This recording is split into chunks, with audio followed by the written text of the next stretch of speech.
வணக்கம் சிம்மராசி நண்பர்களே. வரக்கூடிய தை மாதத்தில் உங்களுக்கு எந்த மாதிரியான பலன்கள் கிடைக்க போகுது அப்படிங்கிறத தான் நாம் இப்போ இந்த பதிவில் பார்க்க போகிறோம்.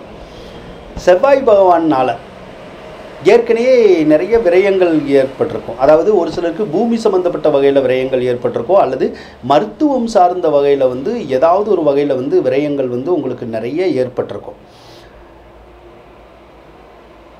தை 5ஆம் தேதி செவ்வாய் 11வது ராசிக்கு போவார். அப்போ 11வது ராசிக்கு போனால் உங்களுக்கு நல்லா இருக்கும். அந்த மருத்துவ செலவுகள் அதெல்லாம் விலகிரும், நோய் நொடிகளும் விலகிரும். பூமி சம்மந்தப்பட்ட துறையில் இருக்கவங்களுக்கு நல்லா இருக்கும். அதாவது விவசாயம் செஞ்சாலும் நல்லா இருக்கும், விவசாயத்தில் லாபங்கள் நல்லா கிடைக்கும். அதே மாதிரி ரியல் எஸ்டேட் மாதிரியான விஷயங்களில் ஈடுபடுறவங்களுக்கு நல்ல யோகங்கள் இருக்கும். இது வரைக்கும் ஒரு சில சொத்துக்களை நம்ம விற்கணும்னு நினச்சிருந்திருப்போம், விற்க முடியாது, அதனால லாபங்கள் கிடைச்சிருந்திருக்காது. ஆனால் தை 5க்கு அப்புறம் அந்த சொத்துக்களை விற்கிறது வாங்கிறது நடக்கும். அது உங்கள் சொத்தாக இருந்தாலும் அடுத்தவங்க சொத்தாக இருந்தாலும். ஆக 11ல் செவ்வாய் இருக்கிற போது ரொம்ப சிறப்புகள் ஏற்படும். ஆனால் ஒரு சிலருக்கு மூத்த சகோதரர்கள் இருந்தால் அவங்களுக்கு மட்டும் உடல்நிலை பாதிக்கும், இல்லைன்னா அவங்களோட நமக்கு கொஞ்சம் கருத்து வேறுபாடுகள் மட்டும் வரும். அதே மாதிரி 2வது இடத்துல கேது இருக்குது. 2வது இடத்துல கேது இருந்தால் ஏற்கனவே பிரிஞ்சிருக்க குடும்பங்கள் ஒன்று சேர்ந்துடும். ஒன்று சேர்ந்துருக்கிற குடும்பங்கள் ஒரு சில நேரத்தில் பிரிகிற மாதிரியான ஒரு சூழ்நிலை வரலாம். இப்போ வேலையின் காரணமாக நாம் வெளியூர் போகலாம், அல்லது நம்ம வீட்டில் இருக்கவங்க வெளியூர் போகலாம், அப்படிங்கிற மாதிரியான ஒரு சூழ்நிலைகளை தான் கேது உருவாக்குவார். ஆனால் அந்த மாதிரி நம்மளும் நம்ம வீட்டில் இருக்கவங்களும் சம்பாதிக்கிறதுக்காக வெளியில் போனோம் அப்படின்னா கண்டிப்பாக குடும்பம் நல்லா தான் இருக்கும். ஸோ வருமானம் இருக்கும், உங்களுக்கு பாதிப்புகள் இருக்காது. அதே போல் இப்போ ராகு பகவான் எடுத்துக்கிட்டால் ராகு உங்களுக்கு அஷ்டமஸ்தானத்தில் தான் இருக்கார். பொதுவாக அஷ்டமஸ்தானத்தில் எந்த கிரகங்கள் இருந்தாலுமே நமக்கு எந்த ஒரு காரியமுமே டக்குன்னே நடக்காது. எல்லாமே இழுத்துக்க பறிச்சுக்கன்னு தான் இருக்கும். ரொம்ப லேட் பண்ணிக்கிட்டே இருக்கும். 10 நாளில் செய்கிற காரியத்தை 1 மாதம் ஆக்கிடுவோம், 1 மாதம் செய்கிற காரியத்தை 6 மாதம் ஆக்கிடுவோம். நம்ம ஆக்கிறது இல்லை, அதுவே ஆக்கிரும். அந்த மாதிரி தடங்கல்களை கொடுத்து நினச்ச காரியத்தை உடனே நடக்க விடாது. அப்போ நடக்கணுன்னா நம்ம தொடர்ந்து ட்ரை பண்ணிக்கிட்டே இருக்கணும். அப்படி ட்ரை பண்ணிக்கிட்டே இருந்தால் உங்களுக்கு எந்த ஒரு காரியமும் நடக்கும். சனி பகவானை பொறுத்தளவுக்கு நல்லா தான் இருக்கார்.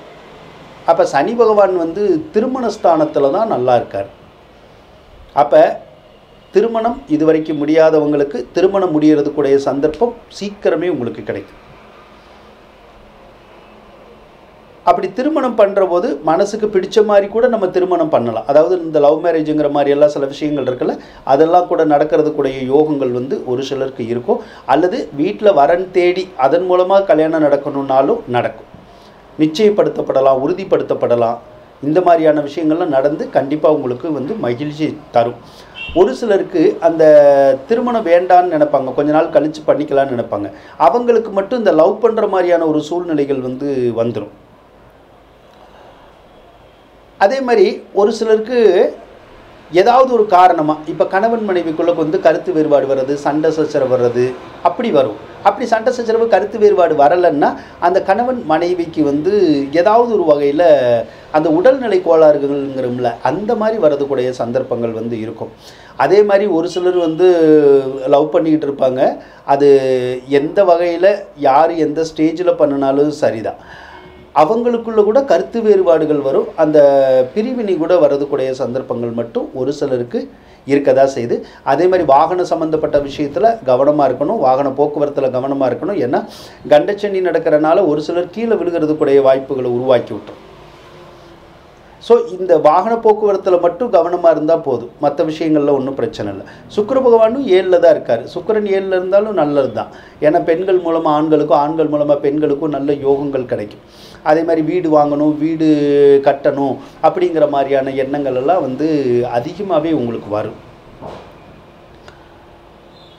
சூரியனை பொறுத்தளவுக்கு உங்களுக்கு ராசி அதிபதி 6வது ராசியில் தான் இருக்கார். 6வது ராசியில் சூரியன் இருக்கிற போது அரசாங்கத்தின் மூலமாக நன்மைகள் நடக்கும். ஆனால் அரசாங்கத்தில் போய் ஏதாவது நம்ம உதவிகளோ நன்மையோ சர்டிஃபிகேட்டோ ஏதாவது கேட்குற போது அரசாங்க அதிகாரிகள் நம்மளை அலக்களிப்பு செய்வாங்க. அப்போ என்னடா இவங்களை இப்படி நடந்துக்கிறாங்களே, இப்படி போட்டு ஒரு சின்ன காரியத்துக்காக நம்மளை போட்டு இப்படி அலைய வைக்கிறாங்க, கண்டுக்க மாட்டேங்கிறாங்கன்னு சொல்லி அவங்க மேலே ஒரு வெறுப்புணர்ச்சி வருதில்ல, அந்த வெறுப்புணர்ச்சி வரும். ஒரு சிலருக்கு தந்தை அல்லது தந்தை உடன் பிறந்தவர்கள் இருக்காங்கல்ல, அவங்களோட அந்த வெறுப்புணர்ச்சி கொஞ்சம் உருவாக்கும்.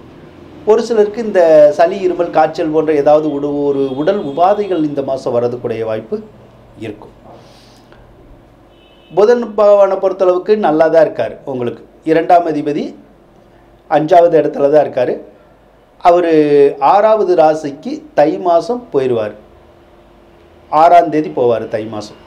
அப்படி போகிற போது உங்களுக்கு காசு பணமெல்லாம் கிடைக்கும், வருமானமெல்லாம் கிடைக்கும். ஏதோ ஒரு வகையில் வராத படங்கள் கூட வரும். ஆனால் வர்ற வருமானம் ஏதாவது ஒரு வகையில் செலவாயிடும். ஒன்று நோய்க்கு போகலாம், கடனுக்கு போகலாம், பகைக்கு போகலாம். இந்த மாதிரி ஏதாவது ஒரு வகையில் கொஞ்சம் செலவாகும், அவ்வளோதான். ஆனால் வருமானம் வரும், பொருளாதார விருத்தி இருக்கும். கடன் காட்சியெல்லாம் கூட அடையிறதுக்குடைய சந்தர்ப்பங்கள் உங்களுக்கு இருக்கும். ஆக சிம்மராசிக்காரவங்களை பொறுத்தளவுக்கு நல்லா தான் இருக்குது. குரு பகவான் வேறு 10வது ராசியில் இருக்கார். அதுவும் நல்லது தான். உங்களுக்கு 10வது ராசியில் இருந்தால் பேரு புகழ் நல்லா கிடைக்கும். அதே மாதிரி கோயிலுக்குள்ளே நல்லா போகலாம், தான தர்மங்கள் நல்லா செய்யலாம். கோயில் சம்மந்தப்பட்ட எந்த ஒரு விஷயமும் நம்ம செய்கிறதுக்குடைய வாய்ப்புகள் அதிகமாக உருவாகும். என்ன ஒரு சிலருக்கு இடமாற்றங்கள் ஏற்பட்டுரும், அதாவது டிரான்ஸ்ஃபர் மாதிரியான விஷயங்கள் ஏற்பட்டுரும். அதாவது வேலை இருக்கிறவங்களுக்கு வேலையில் ஏதாவது தொந்தரவு வர்றது அல்லது டிரான்ஸ்ஃபர் வர்றது, அந்த வேலையை குருதான் செய்வார். ஒரு சிலருக்கு வேலை இல்லாதவங்களுக்கு வேலையை கொடுத்துருவார். அதே மாதிரி தொழில் இல்லாதவங்களுக்கு தொழிலை கொடுத்துருவார். தொழில் இருக்கிறவங்களுக்கு தொழிலை நடத்த விடாமல் தடங்கல் பண்ணுவார். இந்த விஷயம் எவ்வளோ நாளைக்கு நடக்கும்னா 2025 ஏப்ரல் வரைக்கும் இருக்கும் இந்த குருவினால் வர்ற பலன். அதுக்கப்புறம் இந்த தொழில் ஸ்தானத்தில் உங்களுக்கு தொந்தரவு இருக்காது, நல்லா தான் இருக்கும். ஆக தை மாத கிரகநிலைகள் உங்களுக்கு நல்லபடியாகவே இருக்கிறனால உங்களுக்கு ஒரு மகிழ்ச்சிகரமான மாதமாக இந்த மாதம் இருக்கும் அப்படின்னு சொல்லி கூறிக்கொண்டு விடைபெறுகின்றேன். நன்றி, வணக்கம்.